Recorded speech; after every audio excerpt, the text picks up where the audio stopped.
An Albuquerque man is licking his wounds and getting ready for a court fight after what he says was a very bad experience with a federal program that helps people who cannot afford decent housing.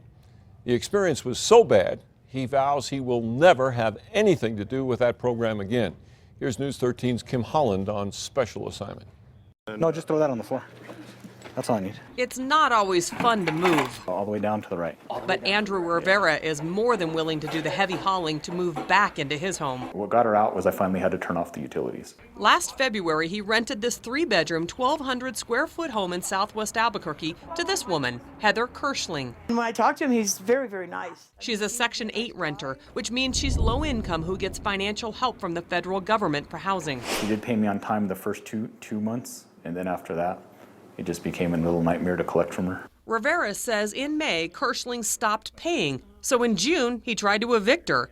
Her side of the story, he wouldn't take her money. May and June's rent, we sent in the mail. It sat in the mail, the post office, for almost a month and a half. He never picked it up. Of course, there's two sides to every story.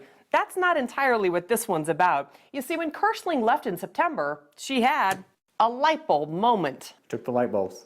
I took every light bulb in the house. Kirschling is accused of taking every light bulb in the house, all 33 of them.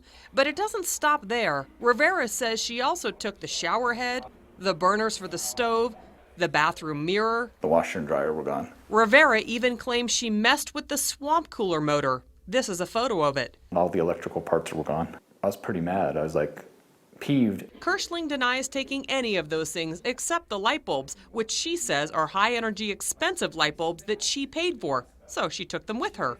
But here's what really gets Rivera fired up. When he called the Albuquerque Housing Authority to complain about Kirschling ditching out on his rent and their lease agreement, a caseworker told him she'd done this before, that a judge ordered she pay back a rental company in 2010. For this person to continuously, now she's still getting benefits, I just think the system doesn't protect the homeowner. Section 8 Supervisor Vicente Quevedo says his office is limited as to what it can do about previous tenant disputes. We do criminal background checks, sex offender checks, that's correct. And what about financial checks? We do not screen for credit or past tenancy. That's a responsibility of the owner or landlord. And Rivera admits he didn't do that. He's taken Kirschling to court looking to get back $2,100 for utilities, some furniture, and rent. I still have the money in my bank. So you technically still owe him rent for those Of course, months you live. for the 2 months, yes. The 2 months, yes, I'll pay them. But until a judge rules on the case sometime early next year, she continues to get federal help with your tax dollars for housing assistance. More than $500 a month. The Housing Authority can't remove her from the program. There are due process procedures that have to be followed per federal regulation. Rivera says after this experience, he's done renting out his house. It'll be my first and last. On special assignment, Kim Holland, KRQE News 13. Now, the Albuquerque Housing Authority would not comment on Heather Kirschling's case specifically, but they did say in cases like this, they wait for a court decision before doing anything about possibly cutting benefits.